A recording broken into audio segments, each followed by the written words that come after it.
released CIA documents deal with a project codenamed MK Ultra. You had $1 million in cash to run the coup, right? That's right. And we used about $60,000. The United States has been involved in overthrowing governments.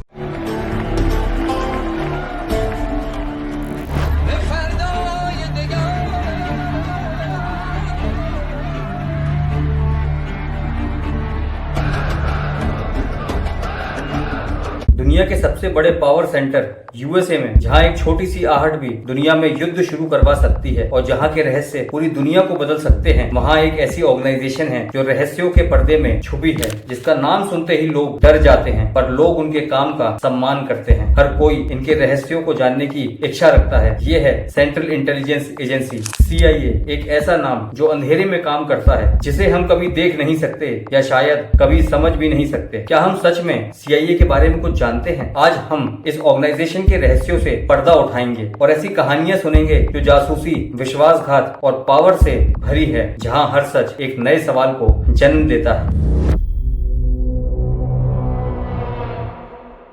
दूसरे विश्व युद्ध के दौरान 7 दिसंबर 1941 की सुबह के लगभग 7:55 पर जापान ने अमेरिका के पर्ल हार्बर नेवल बेस पर अचानक से हवाई हमला किया। उस समय ये हमला दूसरे विश्व युद्ध में एक ऐसा मोड़ ले आया जिसने दूसरे विश्व युद्ध का पूरा रुख ही बदल दिया। जापान चाहता था कि पर्ल हार्बर नेवल बेस पर तैनात अमेरिका की पैसिफिक नेवी को वो इस तरह से तबाह करे जिससे अमेरिका जापान की एक्सपेंशनिस्ट पॉलिसी को रोकने की हालत में ना रहे। इस हमले में जापानियों के 350 से ज्यादा फाइटर प्लेन्स, बॉम्बर्स और टॉर्पेडोज ने अमेरिका के नेवल शिप्स और एयरफील्ड्स पर तबाही मचाई, जिसमें USS एरिजोना और ओक्लाहोमा जैसे बड़े बैटलशिप डूब गए। इस अटैक में 2400 से ज्यादा अमेरिकन सोल्जर्स और सिविलियंस की मौत हो गई और 1000 से ज्यादा लोग घायल हुए। इसके तुरंत बाद अगले ही दिन 8 दिसंबर 1941 को अमेरिका ने जापान के खिलाफ युद्ध का ऐलान किया, जिससे दूसरे विश्व युद्ध ने और भी भयानक रूप ले लिया। दोस्तों, क्या आप सोच सकते हैं कि पर्ल हार्बर जैसा सरप्राइज अटैक अमेरिका की किस लापरवाही के कारण हुआ? इंटेलिजेंस की कमी के चलते। अगर अमेरिका के पास ये इन्फॉर्मेशन पहले से ही होती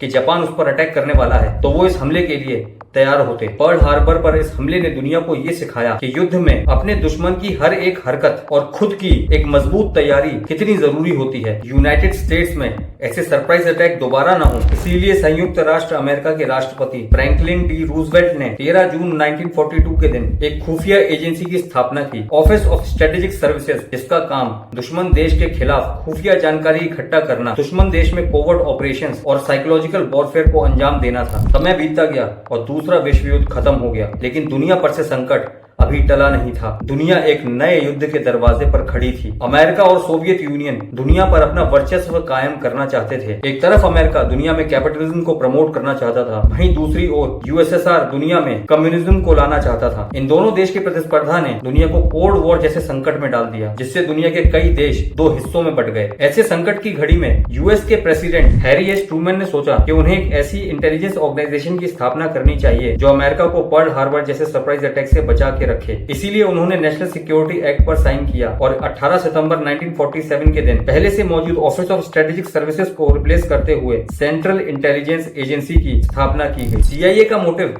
क्लियर था, फॉरेन इंटेलिजेंस गैदर करना, नेशनल सिक्योरिटी प्रोटेक्ट करना और यह इंश्योर करना कि भविष्य में अमेरिका कभी फिर सरप्राइज अटैक का शिकार ना हो। लेकिन दोस्तों, CIA की शुरुआत जो सिर्फ अमेरिका की सुरक्षा के एक कदम के रूप में हुई, वो जल्द ही एक ऐसे रहस्यात्मक और भयंकर शस्त्र में बदल गई जो सिर्फ जानकारी इकट्ठा नहीं करती बल्कि दुश्मनों को मिटाने के तरीके भी ढूंढने लगी। ये इंटेलिजेंस का खेल सिर्फ इंफॉर्मेशन कलेक्ट करना नहीं, बल्कि ये एक पावर का गेम है, जो CIA के पहले डायरेक्टर रॉश H. हेलेनकॉटर को अच्छे से समझ में आ गया, जिसके बाद से CIA ने अपने हाथ गंदे करना शुरू कर दिए। CIA के जरिए अमेरिका ने दूसरे देशों से सिर्फ इंफॉर्मेशन गैदर ही नहीं की, बल्कि उनके एजेंट्स ने उन देशों में अपनी ब्लैक ऑप्स जैसी मिलिट्री विंग्स के जरिए कई सारे कोवर्ट ऑपरेशंस को भी अंजाम दिया। दुनिया में अपना वर्चस्व बनाए रखने के लिए अमेरिका ने कलेक्ट किए गए इंटेल से दूसरे देशों को ब्लैकमेल किया, दुश्मन देशों की सरकारें गिराई, यहाँ तक कि सिर्फ अपने फायदे के लिए अमेरिका ने दुनिया में आतंकवाद फैलाया। जो आज अब मिडिल ईस्ट में सिविल वॉर जैसी सिचुएशन देख रहे हैं ना, वो अमेरिका के लालच का नतीजा है। इसके बारे में हम अब बात करने वाले हैं।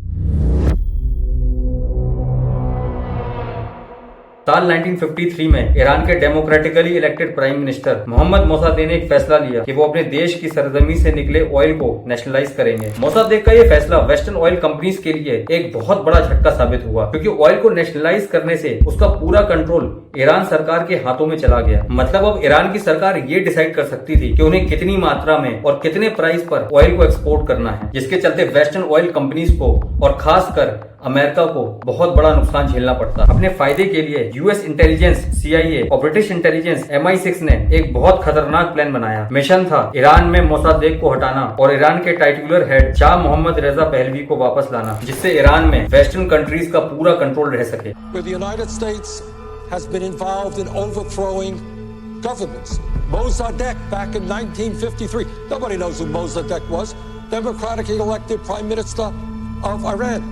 He was overthrown by British and American interest because he threatened oil interest of the British. And as a result of that, the Shah of Iran came in, terrible dictator. As a result of that, you had the Iranian revolution coming in, and that's where we are today. CIA ने suitcases भर भर के cash भेजे, media को manipulate किया और Iran में एक coup ऑर्गेनाइज की। You had $1 million in cash to run the coup, right? Now, that's right. And we used about $60,000 of it. That was all. Are you saying that $60,000 was all it took? Yeah. I don't know where the money went, and I didn't ask because it was so damn little that no one was going to ask me any questions. All they asked me was, how the dickens did you get away with spending so little? US national archive के release किए हुए declassified documents के according CIA और MI6 ने Iran में local gangs को higher किया, protest organise करवाए और मोसादेक के खिलाफ प्रोपेगेंडा फैलाया।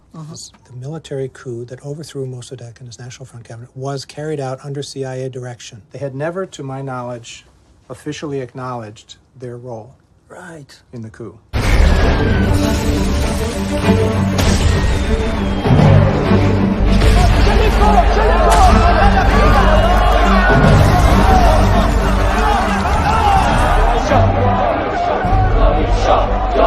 अगस्त 1953 में कू सक्सेसफुल हुआ, मोसादेक को हटा दिया गया और शाह मोहम्मद रेजा पहलवी को वापस पावर में लाया गया। Story goes back to 1953 and the CIA MI6 coup that crushed democracy in our homeland. 300 killed and hundreds wounded is a conservative estimate.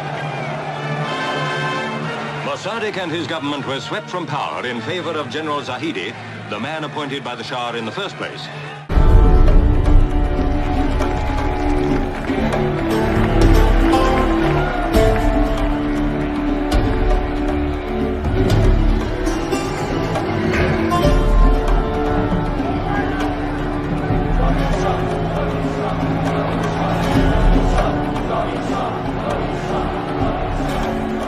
लेकिन ईरान में शाह रेजा पहलवी की ये जीत एक बड़े श्राप के साथ आई। ईरान के लोगों में अमेरिका के खिलाफ अपने चुने गए प्रधानमंत्री को हटाने का गुस्सा भरा हुआ था और यह गुस्सा 1979 के ईरानियन रिवॉल्यूशन तक चला, जिसमें शाह मोहम्मद रेजा पहलवी को हटा दिया गया।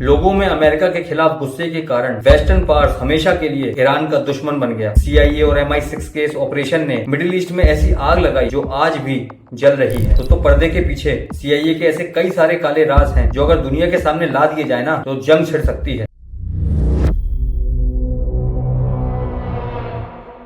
1961 में CIA ने एक और बड़ा ऑपरेशन प्लान किया। टारगेट था क्यूबा के प्राइम मिनिस्टरशिप से फिडेल कैस्ट्रो को हटाना, क्योंकि क्यूबा की दूरी अमेरिका से महज 145 किलोमीटर थी और अमेरिका ये बिल्कुल भी नहीं चाहता था कि वहाँ अमेरिका के अलावा किसी और का कंट्रोल हो। उन दिनों फिडेल कैस्ट्रो और सोवियत यूनियन के बीच रिलेशनशिप काफी ज्यादा अच्छे हुआ करते थे, जो अमेरिका के लिए एक बहुत बड़ा खतरा बन गए थे। CIA का प्लान सिंपल था, क्यूबा से भागे हुए लोग यानी क्यूबन एक्साइल्स को ट्रेन करना, उन्हें हथियार देना और क्यूबा में कब्जा करके फिडेल कैस्ट्रो को हटा देना। लेकिन दोस्तों ये प्लान CIA के लिए एक बड़ा डिजास्टर साबित हुआ। अप्रैल 1961 के दिन CIA ने 1400 क्यूबन एक्साइल्स को बे ऑफ पिग्स पर अटैक करने के लिए भेजा। फिडेल कैस्ट्रो को पहले से ही इस अटैक की खबर थी, जिससे उन्होंने अपनी आर्मी को रेडी कर लिया था। जैसे ही अमेरिका के भेजे हुए 1400 क्यूबन एक्साइल्स बे ऑफ पिग्स पर पहुंचते हैं, क्यूबा की आर्मी उन पर अटैक कर देती है। एयर सपोर्ट न होने के कारण क्यूबन एक्साइल्स जल्द ही हार जाते हैं। 100 से ज्यादा एक्साइल्स मारे जाते हैं, वहीं 1200 एक्साइल्स को गिरफ्तार कर लिया जाता है। USA के प्रेसिडेंट जॉन एफ कैनेडी, जिन्होंने इस ऑपरेशन को अप्रूव किया था, उन्हें दूसरे देश में तख्ता पलट करने की कोशिश के चलते दुनिया के सामने शर्मसार होना पड़ता है। लेकिन शर्म की बात तो यह है कि इतना सब हो जाने के बावजूद भी अमेरिका या मैं कहूँ CIA अपनी हरकतों से बाज नहीं आता, बल्कि CIA इस कोशिश में लग जाता है कि वो आने वाले ऑपरेशंस को और सीक्रेसी से एग्जीक्यूट करे। लेकिन दोस्तों क्यूबा में अमेरिकन इंटेलिजेंस का ये फेलियर एक सवाल छोड़ गया, क्या CIA सच में दुनिया को कंट्रोल कर सकती है? 1950 में जब कोल्ड वॉर अपनी चरम सीमा पर था, तब CIA एक ऐसे हथियार की तलाश में थी कि दुश्मन को गोली मारे बिना उसे हराने की ताकत रखता हो। तब CIA ने सोचा कि क्या हो अगर किसी इंसान के दिमाग को ही कंट्रोल कर लिया जाए, कोई ऐसा तरीका निकाला जाए जिससे किसी इंसान के विचारों को, उसकी सोच को बदला जा सके। तो इससे बड़ा हथियार कोई हो नहीं सकता, जिसके लिए CIA ने अपने ही देश के अनसस्पेक्टेड लोगों पर एक्सपेरिमेंट करना शुरू किए। उन लोगों पर LSD, हिप्नोसिस, सेंसरी डेप्रिवेशन और साइकोलॉजिकल टॉर्चर जैसी टेक्निक्स का इस्तेमाल किया गया। The CIA's drug testing program on unsuspecting Americans had been more extensive than the agency had admitted. The released CIA documents deal with a project codenamed MK Ultra. Intelligence agency and the U.S. Army spent millions for research into drugs and techniques which would make spies from other countries tell their secrets and make our own spies forget theirs. Both agencies have been involved in testing LSD and chemical warfare compounds to a much greater extent than either has publicly admitted.